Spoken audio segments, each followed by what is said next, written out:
Inmediatamente vamos a la primera de las charlas, una síntesis de 40 años de Napas, uso y consumo, tema que está a cargo del ingeniero agrónomo Nicolás Bertrán, es investigador de nuestra Estación Experimental Agropecuaria Marco Juárez y pertenece al Grupo de Producción Bovina y Recursos Forrajeros. Hola, hola. Bueno, buenos días. Hago un poco más de introducción, pero yo no me dedico a producción agrícola, sino nos dedicamos a producción de pasto. Entré al INTA para generar más producción de pasto en ambientes marginales, en ambientes que tienen alto hidromorfismo. Y estos ambientes tienen la particularidad de, en general, todos contar con presencia de napa, ¿sí? Todos estos ambientes tienen más cercano o más lejana de la superficie, pero hay napa. Entonces, esto de alguna manera nos lleva a interesarnos en la temática y por ahí de metido nos metimos a hacer un trabajito con lo que pasó en estos últimos 40 años con la napa freática y con el uso de la tierra, ¿sí? Bueno, la idea era mostrarle sintéticamente este trabajito para dar una base de qué es lo que está pasando en la región y ver si esto se puede replicar o se está repitiendo en otros lados y que sirva esa base para los 4 disertantes que vienen después, que sin ningún temor a equivocarme es de lo mejor que tenemos en el país, así que intentemos aprovecharlo cada cosa que digan. Entonces, para sintetizar en 20 minutos, la idea es dividir la charla en 5 puntos. Primero, visualizar la problemática hídrica regional, ¿sí? ¿Cuáles son los problemas con los cuales nos encontramos en el día a día? ¿Qué nos pasó en esta última campaña? Identificar las posibles causas, digamos, qué es lo que nos está generando esto y si es un problema que trasciende la región. O sea, lo estamos viendo como un problema muy local, nos estamos preocupando localmente, pero por ahí la cosa va más allá de eso. ¿Qué nos dicen los diarios en un periodo del 2012 a 2014? Si hay mayor frecuencia de noticias que tienen que ver con inundaciones. ¿Qué nos cuentan las imágenes satelitales de esta última campaña? Hay más agua en superficie, menos agua en superficie. ¿Y qué nos muestra la napa y los pronósticos a mediano plazo? ¿Sí? Vamos a tratar de hacerlo en 20 minutos. Estas son imágenes de lo que ustedes por ahí estuvieron acostumbrados a ver en esta última campaña. Cosechadoras que se encajan, monotolvas que se caen, cosechadoras que van a un terreno que parece tener piso y después se terminan encajando. Soluciones alternativas para entrar a cosechar, el efecto de las soluciones alternativas con el huellado y la incertidumbre que nos puede generar, qué hacemos después en esos lotes donde dejamos todo este huellado o peor, cosas así. Y almacenamiento en los campos, que también nos genera otra incertidumbre, que es decir, bueno, lo voy a poder sacar, lo puse en un lugar alto, pero la napa va a seguir, el agua va a seguir aumentando. Accesos de rutas nacionales, accesos de rutas provinciales, acceso de caminos rurales, accesos a establecimientos o a casas. Nos podemos preocupar porque no podemos entrar a cosechar el maíz porque no me bajó la humedad, pero hay gente que trabaja en el día a día con esta problemática, que tiene que ordeñar, que tiene que darle de comer a los animales, digamos. Siempre hay gente que puede estar un poco peor que nosotros. Y de nuevo, hay gente que puede estar peor que nosotros ingresando el agua a las casas, teniendo problemas en las localidades, que se te raje la casa. Y un problema secundario, como marca Junín en una noticia de hace 10 días, cae un 20% en la entrada de dinero por inundaciones en los campos. Digamos, este es un problema secundario que por ahí lo vamos a empezar a ver en las localidades. Bien, ya visualizamos, ahora tratemos de identificar las posibles causas, digamos, es lo que nosotros hicimos en este trabajito. Y si es un problema que trasciende la región. Pensando en que la profundidad de napa está determinada por las precipitaciones principalmente y por la evapotranspiración, digamos que el régimen es bastante vertical, es lo que entra al suelo y lo que se va por consumo y por evaporación. Vemos que la napa desde los 70 a la actualidad fue creciendo constantemente con subas y bajas, pero aproximadamente 17 centímetros por año. Entonces, yendo a esta fórmula, decimos, bueno, las precipitaciones habrán aumentado, vemos las precipitaciones y lejos de aumentar, se mantienen o hasta tienen una tendencia a disminuir. O sea, en la región, estos son todos los datos que les voy a mostrar, excepto algunos que les aclare, son para Marcos Juárez, para el departamento de Marcos Juárez. Pero las precipitaciones son alrededor de 900 milímetros al año, no aumentaron. Entonces quiere decir que el consumo o la evapotranspiración es el factor que nosotros modificamos de alguna manera. ¿Qué pasó con lo que hacíamos en los lotes? Esta es la proporción de cultivos agrícolas, un dato de la Secretaría de Agricultura, y vemos cómo la proporción de cultivos agrícolas pasó de un 40% a casi un 100% en estos 40 años, ¿sí? Si vemos los censos nacionales y vemos, solamente tenemos estos dos datos de pastura, vemos que coinciden y es el complemento del 88 y del 2002. En el 88 había un 70% de cultivos agrícolas, el 30% era pasturas perennes, y en el 2002 teníamos un 90% de cultivos agrícolas y el 10-12 más o menos era pasturas perennes. Con lo cual podemos imaginar que el resto de la curva es un complemento. En los 70 teníamos un 40% de agricultura y un 60% de algo que evapotranspiraba todo el año, no importa, pastizal natural, agropiros, alfalfas, algo había.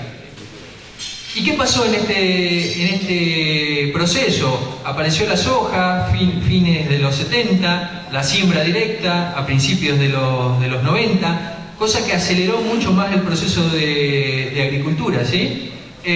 La soja de red facilitó mucho las cosas para que esto se siga dando. Y algo que pudo afectar también el consumo de agua fue la merma de superficie de sembrada con trigo a partir de 2008-2009. ¿Sí? A esto que les mostraba anteriormente se le suma que en los 70-80 por cada hectárea de soja se hacían 40 hectáreas de gramínea, dentro de las 40 hectáreas 20 eran de maíz. ¿Sí? En la actualidad, por cada hectárea de gramíneas, siempre hablando del departamento de Marcos Juárez, pero en general esto se repite en otras localidades, se hacen 3 hectáreas de soja y para encontrar 1 hectárea de maíz tenemos que haber pasado antes por 6 hectáreas de soja. Cada 100 hectáreas de maíz se hacen 600 hectáreas de soja. Hay mayor utilización últimamente de materiales dentados y precoces, ¿sí? Que son más eficientes en el uso de agua. Grupos 6 de soja ya no se hacen más, eso consumía un poco más de agua. Hoy los grupos más usados son 4 cortos o 3 largos. Trigo, que históricamente el departamento hizo entre el 20 y el 25%, con años que llegamos al 40%, de picos del 40%. Hoy estamos en 3 al 5% de superficie sembrada con trigo. No este año en particular, pero los años anteriores es ese el porcentaje. Entonces, cuando relacionamos la proporción de cultivos, ¿sí?, con la profundidad de napa, vemos que a mayor proporción de cultivos hay un incremento de la profundidad de napa, o sea, la tenemos más cerca de la superficie. Y en vez de, si ponemos cultivo, ponemos la superficie de soja, vemos que esto ajusta mucho mejor. Tenemos un R cuadrado de cerca del 70%, o sea, nos estaría explicando el uso de más, o el que tengamos más soja en esta superficie, nos estaría explicando el 70% de este ascenso de la napa. ¿Tá? ¿Y por qué se da esto principalmente? Se da principalmente por el consumo que teníamos. En una pastura perenne tipo alfalfa o base alfalfa, tenemos consumos que rondan entre los 1200 y 1800 milímetros al año, en función de la producción y de la eficiencia de uso de agua, ¿sí? Pero supera los 1000 milímetros al año. Y si pensamos que en Marcos Juárez, como les decía, llueven 900 milímetros al año, hay entre 300 y 900 milímetros que los está sacando de otro lado, que no son las precipitaciones, y es del perfil, es de la napa. Para citar otros ejemplos, Agropiro debe estar aproximadamente en los 900 milímetros al año, Grama Rode debe estar consumiendo 700 milímetros al año, ¿sí? ¿Qué pasa con los cultivos anuales? La soja, el maíz y el trigo están consumiendo entre 400 y 600 milímetros al año, ¿sí? Nos está sobrando. En el mejor de los casos, haciendo un doble cultivo, por ahí le empatamos a lo que llueve en la localidad. Digamos, estamos viendo de alguna manera que lo que llueve en la localidad como una contra, y no debería ser así. Y para traer más realismo a la cosa, si hacemos una probabilidad de los últimos 50, 60 años de las precipitaciones de Marco Juárez, de cada 10 años uno va a llover menos de 700 milímetros. Si estamos esperando que llegue un periodo seco para que se nos aliviane o se nos alivie el problema, digamos, no esperemos esa solución porque no va a llegar. 2 de cada 10 años va a llover entre 700 y 800 milímetros en función de las probabilidades. Después puede ser que ustedes digan, este muchacho se equivocó, pero las probabilidades nos hablan de eso. 4 años llueve la media entre 800 y 1000 milímetros. Y esto es importante, en 3 años nos van a llover más de 1000 milímetros, digamos. El 30% de los años nos va a llover más de 1000 milímetros, con lo cual tenemos que estar preparados, saberlo, la probabilidad habla de eso y que tenemos que estar preparados para consumirlo. 7 de cada 10 años van a llover más de 800 milímetros, ¿se entiende? Y otra de las cosas que aprendimos con este trabajito fueron 2 cosas. Primero, que vimos efectos a corto plazo, ¿sí? Esto con ayuda de la gente de San Luis que nos dio una mano para interpretarlo, pero vimos efectos a corto plazo que se dan por las precipitaciones, digamos. Llueve más y la napa sube más, ¿sí? Llueve menos, hay periodos de seca, la napa baja. Llueve más, la napa sube, llueve menos, la napa baja, ¿sí? Hay un efecto a corto plazo, pero también tenemos un efecto a largo plazo. El efecto a largo plazo no se da por las precipitaciones, sino se da principalmente, o es lo que estamos viendo en este trabajo a partir de la información que manejamos, a partir del cambio de actividades, a partir de lo que hacemos nosotros en nuestros establecimientos. Cambiar ganadería por agricultura, cambiar una pastura perenne que evapotranspira todo el año, un pastizal, por cultivos anuales. Rotaciones agrícolas que prácticamente son inexistentes. Estábamos hablando de que teníamos 1 hectárea de maíz cada 6 hectáreas de soja y que prácticamente no estábamos haciendo trigo, ¿tá? Entonces, digamos, tampoco es tan complicado visualizarlo. Tecnología de insumos y procesos que siempre fueron a favor de generar más eficiencia en el uso de agua, menor consumo, porque siempre estábamos preocupados porque nos faltaba agua. ¿Y qué pasa en el resto del país? Este es un trabajo que analiza datos de una región mucho más grande, ¿sí? Y vemos que el resto de los cultivos, tanto sea girasol, maíz o trigo, se mantiene en la superficie y vemos que el que sube es soja, ¿sí? ¿Cuánto sube? Más o menos 10 millones de hectáreas. ¿Cuántas hectáreas se han perdido de pasturas perennes o han pasado a agricultura? Alrededor de 10 millones de hectáreas. Entonces es un fenómeno que probablemente se esté dando en distintas regiones, no solamente acá. Y digo probablemente porque después vamos a ver las noticias. O sea, estamos hablando de 10 millones de hectáreas que hoy están evapotranspirando entre 400 y 600 milímetros o 500 milímetros y antes evapotranspiraban cerca de 1000, ¿tá? O más de 1000. ¿Y dónde se da principalmente esto? Se da en Córdoba, Santa Fe, Buenos Aires, Entre Ríos, ¿sí? Esto se da principalmente en estas provincias. ¿Y qué nos cuentan los diarios? ¿Cómo es la frecuencia de información que estamos viendo en cuanto a las inundaciones? Graves inundaciones en el sur de Córdoba, 150.000 hectáreas, esto es Villarrossi, La Bulache. Las inundaciones golpean al negocio del campo, la provincia de Buenos Aires, Bolívar, Pegojó, Carlos Casares, Trenquelauquen, 9 de Julio, Rivadavia, cerca de 700.000 hectáreas. Inundaciones en Argentina ponen en peligro la agricultura y la ganadería, acá le suman a Junín dentro de la superficie. Lamentable, inundaciones que recuerdan las obras faltantes. Este también lo puse cerca de 11 millones, fíjense, en la fecha de esto es 2012, septiembre. Como para que después lo discutamos en función de lo que van a decir los demás disertantes, porque por ahí echamos la culpa a las obras faltantes y muestran esta foto. Y no sé si alguna obra hubiese de alguna manera mermado el lío de agua que había en esta situación, ¿sí? Entonces, ser cuidadoso cuando uno interpreta, no podemos decir cuando uno escribe, porque lo escribió otro, pero cuando uno interpreta la información. O no, o decir, bueno, sí, las obras nos pueden sacar de este problema.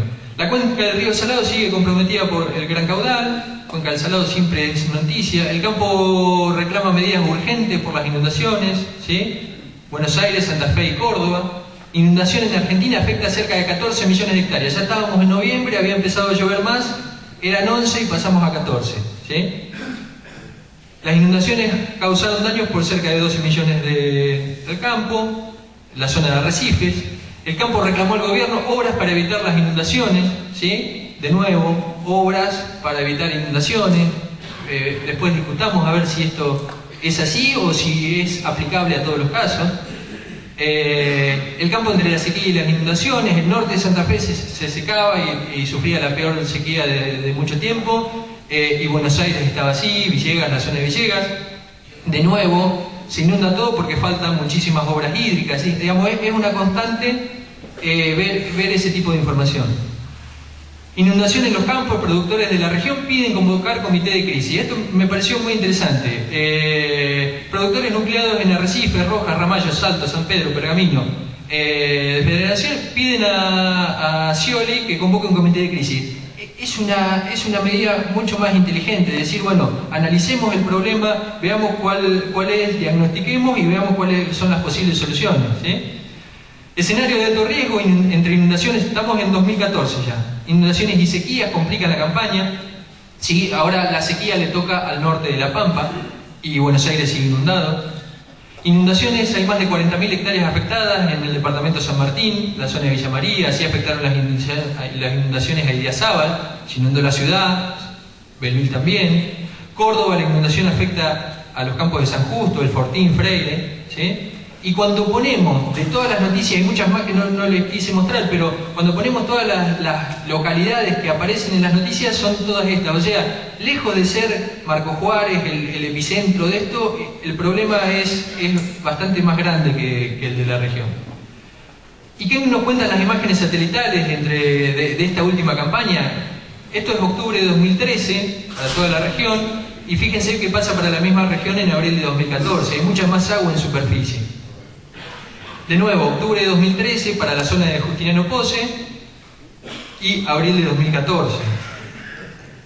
Octubre de 2013 para Camilo Aldao, Isla Verde, Corral de Bustos, Colonia Italiana y abril de 2014, ¿sí? Pero estamos viendo una situación que nos parece grave, pero solamente la imagen nos pesca el agua en superficie. No estamos viendo la napa cerca que nos causa los problemas que vimos en las primeras imágenes de una cosechadora enterrada. Eso la imagen satelital no lo ve. O sea que el problema es mucho más grave de lo que podemos llegar a visualizar en una imagen satelital. ¿Y qué nos cuenta la napa y qué nos dicen los pronósticos a mediano plazo? Si quieren más realismo a la cosa, vamos a ver esto. Esta es una página que se las recomiendo, RedMate, que la hizo, participó el GEA San Luis, el Instituto Nacional de Agua, INTA Pergamino con Silvina Portela y su grupo. Es muy interesante porque sociabiliza los fretímetros. De alguna manera, todo aquel que tenga un fretímetro lo puede cargar ahí geoposicionándolo y puede subir sus datos. Entonces yo veo, si no tengo geofretímetro, puedo ver alguno que me queda cerca, como para ver cuestiones más macro, ¿no? Pero fíjense, agarré los que estaban más actualizados de Gualeguaychú, El Trébol, La Bulash, Junín, Pehuajó o La Barría, que son más o menos de la zona que tenía problemas en estos últimos 2 años donde aparecían las noticias. ¿Y qué nos muestran? Son todos fretímetros de aeródromos, pero nos está mostrando una napa entre los 25 centímetros y el metro, excepto San Miguel, que está ahí, que está al 1,5 metros, todos los demás tienen una napa demasiado cercana, ¿sí? ¿Y qué nos dicen los pronósticos a mediano plazo? Estos son todos modelos que se tiran para ver cómo va a venir el año, si va a venir más llovedor que lo normal, neutro o menos llovedor que lo normal. Esto sería neutro, si hubiera alguna línea por acá sería menos llovedor que lo normal, o sea que el año va a venir más llovedor que lo normal, ¿sí? Fíjense, las barras rojas muestran que va a ser un año niño en un 80% de probabilidades y neutral un poco más abajo y niña prácticamente nada. Con lo cual, por lo menos va a ser neutral. En Marco Juárez por lo menos van a llover 900 milímetros en el año. Y esto es una perspectiva de la precipitación para el trimestre de julio a septiembre en la zona. Fíjense que Santa Fe, Buenos Aires, lugares donde la napa freática estaba muy cerca, va a ser más llovedor que lo normal y nosotros vamos a estar en una situación o más llovedor que la normal o neutra. Y bueno, para terminar, yo tenía un profesor en la facu que siempre me acuerdo de una frase que decía que en épocas de crisis hay dos tipos de personas, las que se largan a llorar y las que fabrican pañuelos. Y no lo digo desde el punto de vista de la avivada, de frente a una crisis, ver qué puedo hacer para aprovecharme, sino tomar como algo positivo la crisis, decir, bueno, es lo que nos va a pasar y digamos, de alguna manera tenemos que trabajar con esta problemática. Lo que hicimos nosotros aparentemente con nuestro manejo fue achicar la maceta, tuvimos macetas muy grandes y hoy tenemos macetitas muy chiquitas, con lo cual se nos recarga con cualquier lluvia, la tenemos saturada, pero un punto positivo es que tenemos platito ahora. Ese platito de alguna manera nos independiza un poco de que nos acordemos o no de regarla, de que llueva o no, del agua de arriba, de alguna manera nos debería traer alguna tranquilidad si sabemos manejar la situación. Y les muestro esto, digamos, esto es lo que nosotros trabajamos en pasto, nada que ver con cultivo, pero de alguna manera nosotros, esto es la tesis de Sebastián Cháchara, que ustedes lo conocen, que es de acá, y Matías Melano, y nosotros probamos qué profundidad de napa le sienta mejor a cada una de las especies, entonces determinamos dónde la especie logra producciones potenciales, ¿sí? Y vemos esto, que alfalfa la logra con profundidades de napa cercanas o al 1,5 metros, 2 metros, y grama Rhodes la logra con situaciones de napa más cercanas. Entonces, la idea, y esto no es para que se pongan a hacer grama y alfalfa, sino es para que rescaten la idea y la puedan extrapolar a cultivos, pero poner cosas que consuman agua o se sientan mejor o produzcan más en macetitas más chiquitas o cuando tengo la napa más cercana, y poner materiales o especies que puedan aprovechar esta napa o puedan alcanzar esta napa y puedan llegar a producir más. Le agradezco a toda la gente que mandó imágenes, información de todo, porque es mucha, de la agencia, de otro lado, amigos, compañeros, así que muchas gracias.